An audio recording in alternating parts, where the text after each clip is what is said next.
presentation here at TEDx and to share passion for talking about.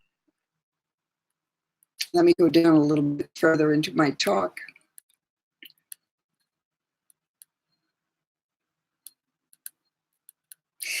Not all tribal and indigenous peoples got it right about birth and how to care for mothers and babies, but most had sophisticated cosmologies based on intimate observation of nature and the skies and deep psychological wisdom.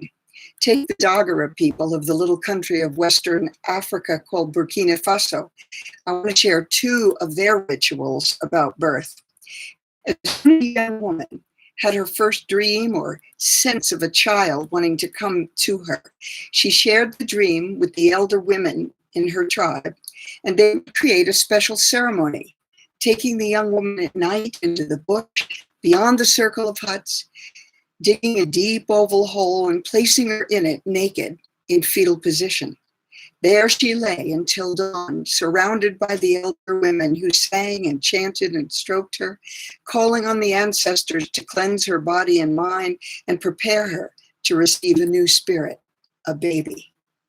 Now, when that Dagara woman was near the end of labor, however long it took for her to finally be pregnant and then in birth, which usually took place in a darkened hut with just a few elder women attending her, the tribe's children were gathered to stand in silence outside the doorway and listen for the first sounds of the baby. And whatever those sounds were, they were instructed to repeat them back in unison, loudly. I've arrived safely at my destination. For the Dagara people, every child is a gift from the ancestors.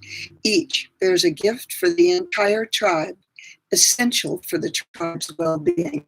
And everyone is responsible for creating the environment that will support that child to grow and give its gifts. Imagine if we, sophisticated modern folk, had the same idea about all children being sacred and carrying a special gift of value to us all. Many anthropologists studying indigenous cultures have observed that when it's caring for a body and mind of the child, but growing a soul, and that's what they call it, and the participation of fully, children everywhere need just that. So girls are raised to know that they can birth successfully, but we've created a culture of fear of and disrespect for the natural biological processes, that sacred continuum of conception, womb life, birth, and the mother-baby and father-family bond.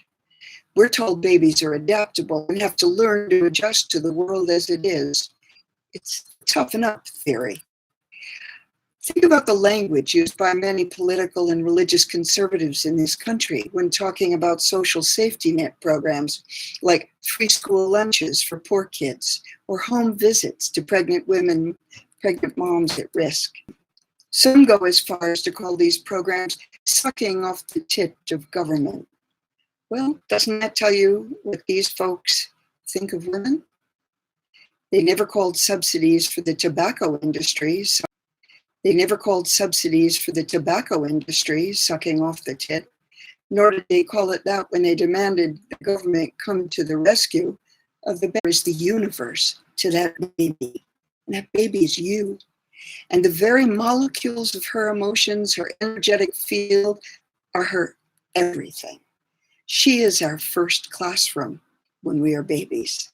And just as your mother's egg was shaped epigenetically and its genetic code perhaps altered or had certain unwholesome traits like bipolar or schizophrenia switched on by what she was experiencing that was not wholesome, what she was taking into her lungs and gut and her emotions in the weeks prior to conception, your biological father's sperm may have been altered epigenetically by his experiences, his level of stress, the toxicity of his environment, making you more susceptible to stress and trauma.